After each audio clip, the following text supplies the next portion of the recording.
Kulo nu gak ada azam gitu. Terus niki kulo mau menasa niki terus kulo tahun wingi. Tahun wingi ini malam 1 Muharram niku kulo salat takbir mriki. Karena 1 Muharram nanti itu pas tanggal 26 November ya. Itu kalau nggak salah Sabtu. Itu kulo teng Pasuruan, terus kulo wingi 3 bulan yang lalu ini wonten rombongan di saking Pasuruan dulu santrinya bapak, ya wongnya umur-umurnya bapak sekitar umur 60-50. Itu karena dulu dibina bapak ngaji Quran, terus karena saya warisnya, mereka minta saya 1 Muharram mulai buka ngaji tempat. Mereka minta misalnya 1 tahun sekali tidak apa-apa. Terus, bahkan nanti nak kalau sibuk mau aku umur pisan lah pokoknya nanti. Nah, ini aku kalau turun dia sih aku tak turun dia. Kalau umur pisan, nanti kalau tapi nanti kalau mengke kalau tetap sholat tasbih terus mangke jenengan jamaah nggih biasa kata biasanya. Terus nanti yang buat negara ada wajib teng dalam mengke kalau sholat tasbih teng mriki kula pimpin. Kula kepengin hubungane kula mbek jenengan hubungan sujud teng Allah Subhanahu wa taala. Memang hubungan sujud itu dimulai lewat ilmu, lewat napa? Kayak saya ngaji tafsir. Karena ilmu saya yang paling original saat ngaji tafsir. Apapun hebatnya kados hikam, hayatus sahabat atau kitab-kitab yang saya baca sore, itu kehebatan yang terbatas sehingga mudah kita paham. Jadi kadang orang-orang itu salah paham. Orang ketika ngaji hikam, ngaji hayatus sahabat, pokoknya kayak ngaji saya sore ini, itu memang orang lebih mudah paham. Karena ilmunya manusia itu terbatas sehingga orang itu mudah puas. Tapi sebetulnya yang hakikat ilmu itu ya di Quran itu. Meskipun kadang kita tidak paham, tidak karpe, tapi itu hakikatul ilmi. Semua ilmu ya ada di napa. Saya ini pernah khatam hikam, pernah khatam ihya. Beberapa kitab tasawuf pernah saya baca. Itu memang enak dan saya lebih merasa nyaman. Tapi sebetulnya ada hal-hal yang hilang dalam kondisi sosial nyata. Misalnya begini, rukin melarat itu tidak apa-apa. Itu takdir. Orang roh kota, orang roh rumah sakit, gak roh nomor telepon rumah sakit itu tidak apa-apa. Itu takdir wong khusyuk, wong melarat itu orang rohan. Kayak tidak ada apa-apa. Ini normal-normal saja. Tapi sifat khusyuk ini akan hilang saat ibunya sakit atau istrinya sakit. Ngeteroni rumah sakit ora di duit. Dia tulung koncone ora dipercaya, tekan alamat rumah sakit ora roh telepone. Ya, nanti status khusyuk jadi hak. Wong ora darani khusyuk tapi nopo? Paham nopo? Makanya santri-santri yang ngaji kula tak provokasi. Jadi status khusyuk itu bisa hilang dalam kasus sosial yang nyata. Makanya saya ini jadi kiai, saya ini mulai dulu terkenal wong alim. Kenapa saya harus kerja di Jogja? Kula niku sadar. Saya misalnya khusyuk, mungkin wong ngelegus kok ngalim ngajine istiqomah. Itu ya begitu. Dalam kondisi normal mungkin saya dipuji demikian. Tapi misalnya anak saya sakit parah atau ibu saya sakit parah. Atau orang rumah sakit duit gak duit, mobil gak duit, alamat gak duit, relasi. Nanti status saya ini bukan orang alim yang istiqomah. Wong wong napa? Wong nulung ibu ora kodak, nulung anake ora kok.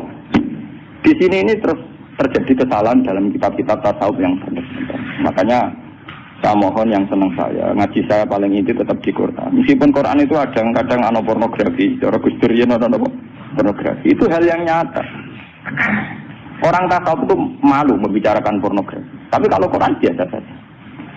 Jadi misalnya di Quran itu ada ayat nisaukum harsul lakum fa'tu harsakum an-nasib. Bojomu itu tanduran. Kowe nak carane jima, carane ngumpuli nganggo cara paling liar tak karepmu terserah. Itu ya nyata. Karena Allah iso ngilani.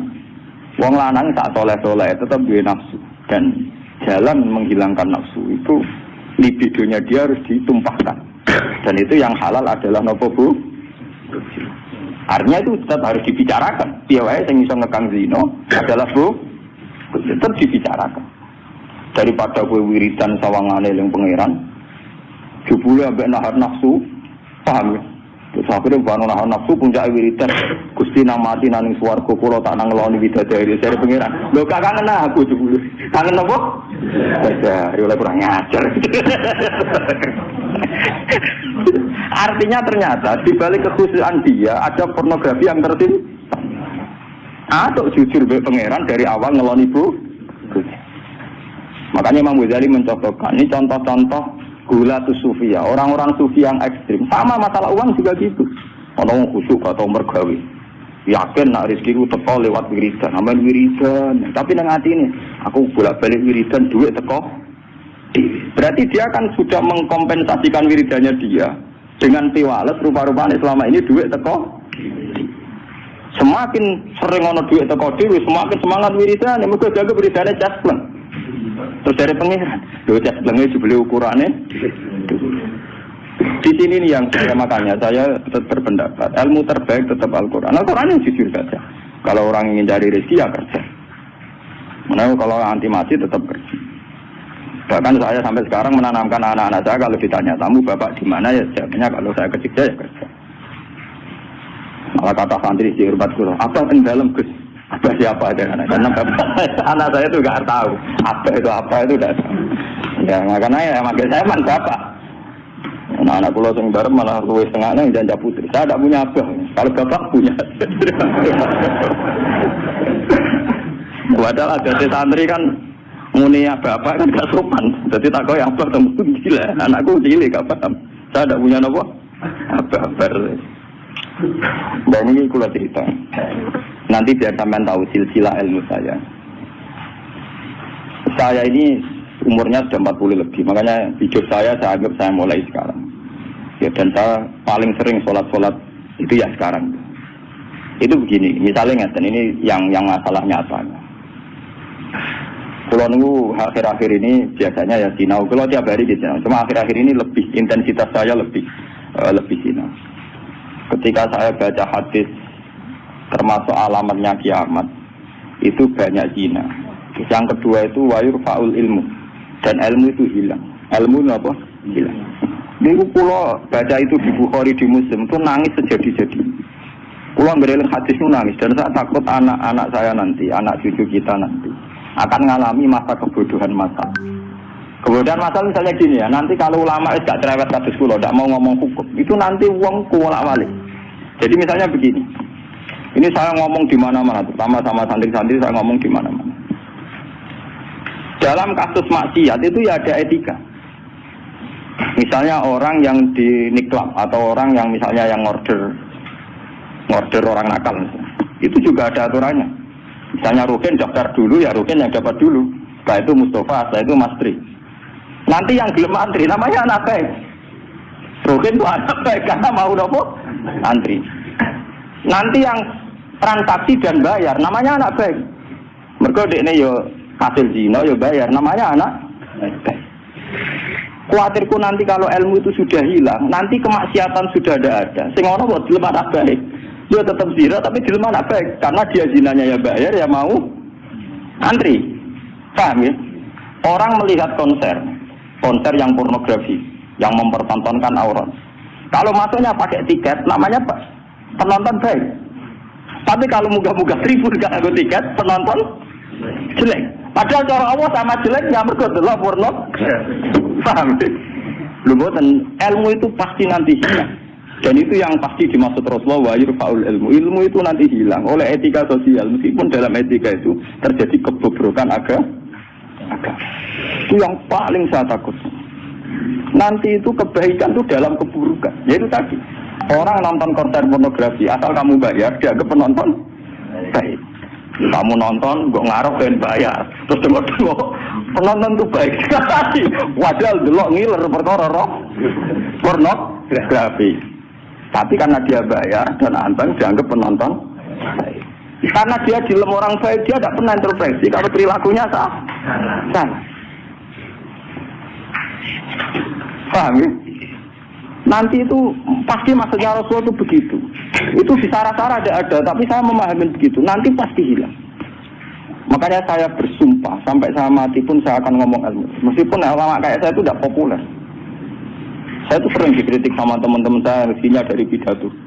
Gus ini apa jenengan ra gelem pidato? Nggak jadi kalau pidato gak pede, nanti nuntut teng omah kula.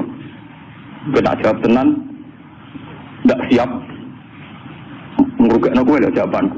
Gak usah Gus gak terang satu aku ra roh terus tetep sering pidato. Lah iya macam-macam. Nggak gini terus kalau tenangan. Jadi nanti Wa yurfa'ul ilmu itu begitu. Ilmu itu akan hilang karena kalah oleh etika. Etika dalam kemaksiatan tadi. Makanya saya pernah punya santri, dia itu punya toko, ya toko konten. Dia ngeluh ke saya sowan. Sebelum dewe jenengan itu bener. Jadi wong saleh itu butuh nyali. Tapi ya cerita. Pegawai negeri PNS itu kan punya gaji tetap, paham ya? Di gaji apa? Rasa tersinggung, harus biasa wae. Tanggapnya ngomong ngarepe pangeran kowe tak itu. Lah kabeh modal opo. Butuh apa? Yang satu murah. Dia itu punya toko kan. Dia itu pegawai PNS pada bulan digaji, paham ya? Gue aja dikit. Lah itu lah. Wongnya rokan Gus, cara teori santri yo buka aurat jenenge ro. Tapi tak belajar aku bayar. Jadi tak ada pembeli yang baik. Belajar toyo rokan kawasan ketat tapi pembeli yang baik. Mergo mbak. Kalau ditotok soleh bedino ning musala di masjid tapi tak belajar. Lah ada sih nyulayani kan. Pembeli yang tidak baik. Ulah kan saiki proses. Wong kok dicoba masuk mbek wong soleh. Dadi kamar sing wong soleh mangkelno. Sing wong rapati soleh. Nyenengno. Maksudnya rapati soleh perkara aurate lho, ora perkara PNS lho, perkara napa? Aurate ora salah paham. Mesti protes PNS. Lha iku padha mek pengurus masjid. Pengurus masjid dia sumbangan wong sing terkenal korupsi atau terindikasi korupsi nyumbang 10 juta. Sing tukang iktikaf 10.000 gegere gak karuan. Akhirnya pengurus masjid terbiasa nganggep itu orang baik. Mergo nyumbang 10 juta. Sing tukang iktikaf nyumbang itu ya termasuk ilmu ilmu, paham? Nanti itu zaman ngono iku. Mulane kula nu saniki kulon sering di, untungnya kulon terkenal ngalim, macam hikmah gede. Wih, bukan urusan sombong, hikmah gede. Nak ngomong jangan sing rungokno. Karena pendapat saya itu tidak populer. Mau kalau terkenal ngalim, lu orang misoin ke saya semua. Karena pendapat saya ada, kenapa? Tidak populer, saya sadar. Wong saya pernah pengajian di rumah saya sendiri pas muludan. Mungkin ada sebagai jamaah sini yang itu. Orang tetangga saya rata-rata di rumah saya. Tapi yang kalau di acara tak omong. Wah, acara Gus Pak gak rawuh gak enak. Mari Gus Pak nak diundang dia teko. Pokoknya dia nak sing undangan ram bayar-bayar itu teko. Tapi nak sing bayar dia teko lawat itu. Kita omong, wah aku nak di acara. Nak nganggur dia teko nak ora rapopo. Pokoknya nak sing demi anak bojone ra teko malah apik. Iki ajaranku tak omong saking kepengenku gak ganggu masyarakat. Tapi wong tetap segan gitu, tetap teko. Tapi tak umum tak. Saya ndak tersinggung, ngadekan sampean ndak. Nah ini kalau terus balik. Terus yang ketiga contohnya gini.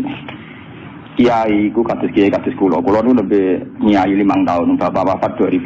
Mumpun mangkel tenan, cara ra eling Quran mangkel. Masyarakat yang anaknya setengah idiot atau yang dianggap gak pati pinter itu di pondokno. Nating iki yo bagus. Lu ngoten niku kadang yo nganti camat mantan camat. Ini kula siji men kula termasuk kiai terakhir kiai gede, camat-camat lagi do semetu. Gus kula nu ndek anak. Problemnya itu dia hiperaktif, ngeten-ngeten. Anak padahal kakaknya di UGM gini-gini.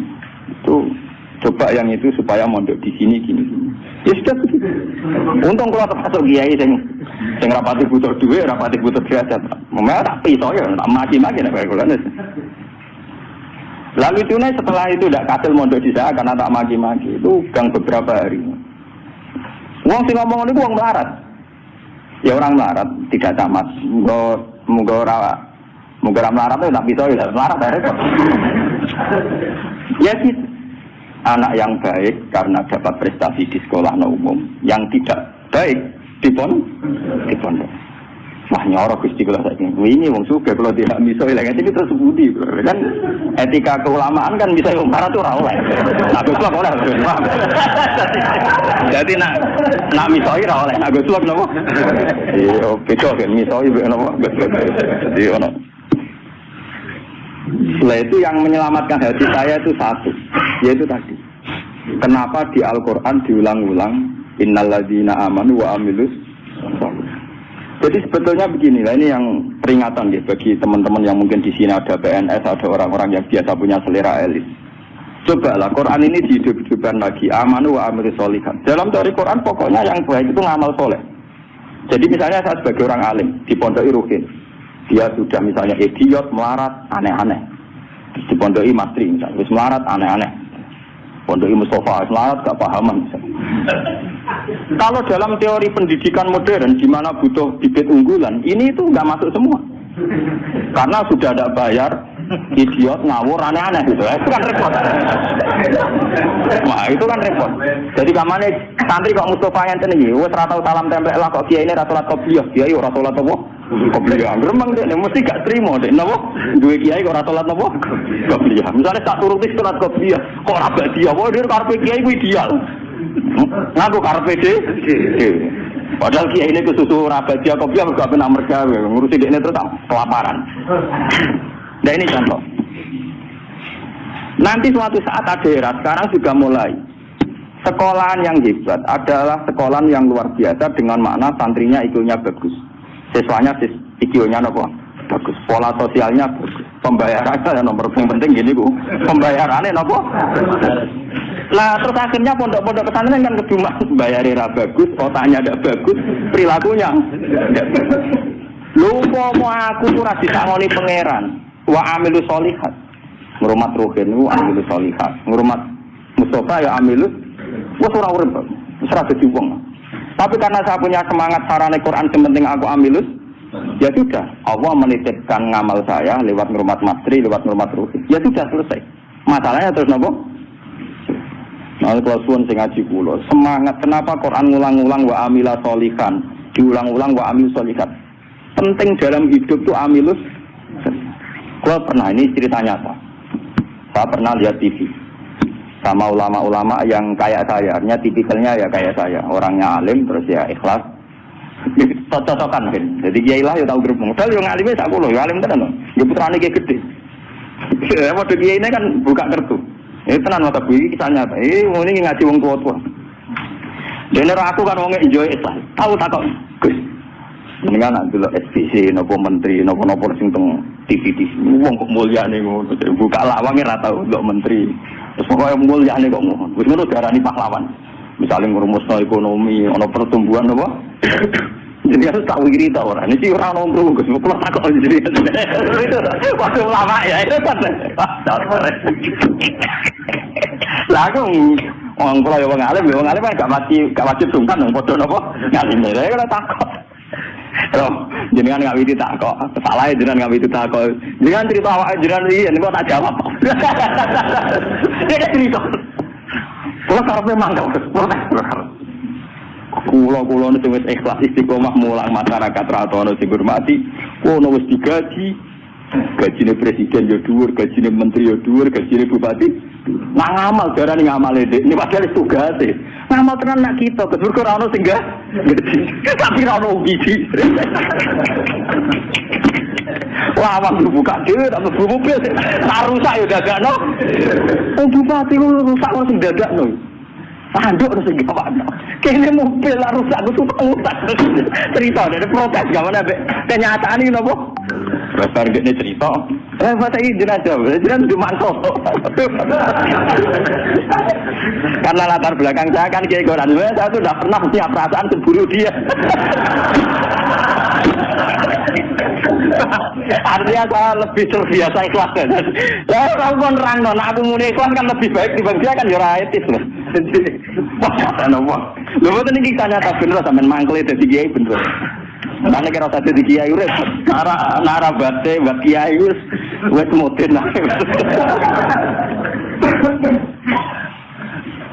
Akhirnya kalau saya itu ya ada orang sempurna. Cuma kalau sakit ngobati awak pulau biambak nih tak. Sudah ke sekolah. Kulon mulai alit ke orang mukmin itu pangeran kulon itu Allah Subhanahu Wa Taala hubungannya apa? Ya kalau pangeran kulon Allah, paribatane kulon itu nulung semut sing kebulet, utawa nulung anak pitik sing kebulet, sing jero pawon sing gak ana wong. Niku kulo ngrasa ibadah. Mergo ngamal kula disiji Gusti Allah. Ana wong melarat gak iso mangan. Terus kula kei dhuwit 5.000 kelar mangan. Niku kula nggih ngrasa ibadah, mergo sing biji kula Allah lan pirsa. Kalau mereka yang ngisi kan wartawan. Saya ini seorang mukmin, yang Tuhan saya itu Allah, bukan wartawan. Ini kan kok cocok ke kuasa ini kepengen ngobati ngoten. Tapi kalah memang kula. Kalah.